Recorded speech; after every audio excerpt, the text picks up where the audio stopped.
강남재봉틀 리아이 성형외과 전문의 전효진입니다. 오늘은 조금 무거운 주제를 다뤄보려고 하는데요. 쌍꺼풀 수술과 관련된 의료 사고 케이스입니다. 이 사례를 소개하기에 앞서서 전해드리고 싶은 환자분의 메시지가 있습니다. 환자분이 겪은 이 황당한 사례를 다른 분들에게 조금이나마 알려서 눈 재수술을 생각하시는 분들에게 조금이나마 도움이 되었으면 한다는 환자분의 뜻이 있었습니다. 사진을 보면서 설명드리겠습니다. 라인의 왼쪽, 특히 바깥쪽이 라인이 낮아서 전체적으로 라인을 조금 높이고 싶어서 재수술을 알아보셨고, 소위 눈 재수술 전문 병원이라는 곳에서 절개 방법으로 쌍꺼풀 재수술을 받으셨습니다. 이 사진은 수술 당일 수술 마치고 환자분이 찍은 사진이고요.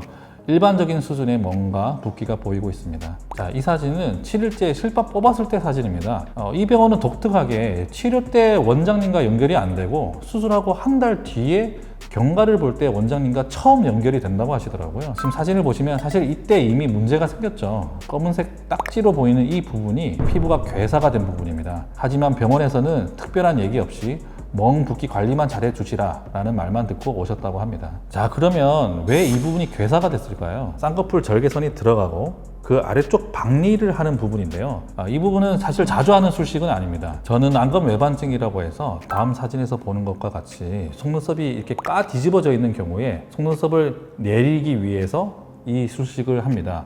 그리고 반복적으로 쌍꺼풀이 풀릴 때 가끔 이 수술식을 이용을 합니다. 아마도 이 수술을 하시는 원장님은 이전 라인이 좀 풀려 있다고 판단을 하시고 좀 더 강한 유착을 위해서 박리를 하신 것 같고, 그 박리를 하는 과정에서 우리가 전기 소잡기라고 불리는 고비, 고주파 소잡기 등을 이용을 해서 무리하게 박리를 하는 과정에서 피부 전층, 피부 바깥쪽, 근육, 건판, 결막 이 전층에 손상을 주었고, 그 결과 괴사가 진행된 것으로 생각됩니다. 사실 제 개인적으로는 이런 사례를 보지도 듣지도 못했고요. 실제로 이 이후에 피부와 점막을 이식을 한 제 은사님께서도 마찬가지로 한 번도 듣지 못한 케이스라고 환자분께 얘기하셨다고 합니다. 자, 이 사진은 수술하고 15일째 환자분께서 처음으로 문제가 생겼구나 하고 인지를 한 날입니다. 이전에 보았던 검은색 딱지가 떨어지기 시작하면서 피부, 건판, 결막 전층에 결손이 생겼음을 알 수가 있습니다. 실제로 환자분 눈의 좌측뿐만 아니라 우측에도 속눈썹이 다 빠졌습니다. 우측도 일부 손상을 받았음을 미루어 짐작할 수 있습니다. 그 후에 피부 이식, 점막 이식 시행을 받고 나중에 저를 찾아오셨을 때 사진입니다. 저를 찾아오셨을 때 환자분의 최대 고민은 흉터를 최대한 가리기 위해서 쌍꺼풀을 낮추고 싶다고 찾아오셨습니다. 이전에 피부 이식을 할 정도로 피부 여유분은 없는 상태였고, 흉터를 가리기 위해서는 거의 속쌍꺼풀 수준으로 라인을 확 낮춰야 했기 때문에 두 줄 따기 수술 방법으로 라인을 낮췄습니다. 수술하고 5일째 실밥 뽑았을 때 사진입니다. 쌍꺼풀 낮추는 수술은 지금 사진에서 보듯이 붓기가 생각보다 그렇게 심하지 않습니다. 절개선 높이는 우측은 8.5mm 절개선 높이를 6mm로 낮췄고, 좌측 같은 경우는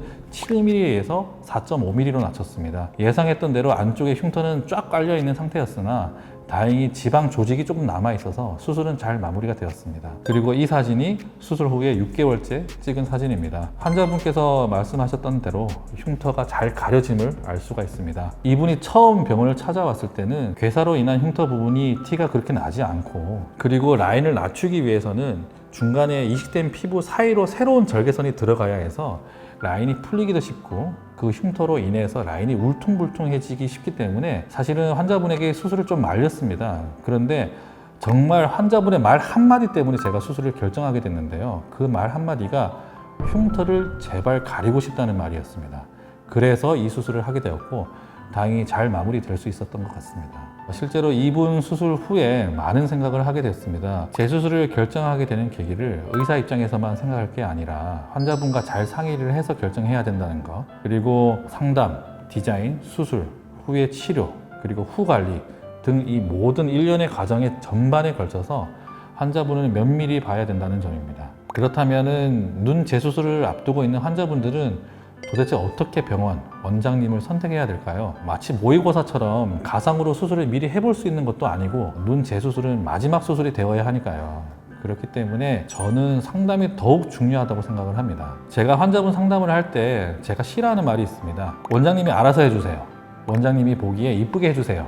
저는 이 말을 싫어합니다. 당연히 환자분 마음에 들어야 됩니다. 그리고 환자분 몸에 우리가 수술이라는 행위를 가하는 거기 때문에 당연히 환자분이 스스로 충분히 이해를 하고 내가 어떤 눈이고 그래서 나에게는 어떤 수술이 좀 더 적합하고 수술 후에는 어느 정도 회복 기간이 예상이 되고 이런 것들을 충분히 이해를 하셔야 됩니다. 그리고 이런 이해를 쉽게 하기 위해서 저 같은 경우는 상담 시에 최대한 노력을 합니다. 저도 신이 아닙니다. 저도 한 번에 양쪽 대칭을 완벽하게 딱 맞추고 한 방에 100점짜리 수술을 딱 해내지는 못합니다. 하지만 100점을 위해서 최선을 다하겠습니다. 이상 강남재봉틀 리아의 성형외과 전현진 원장이었습니다.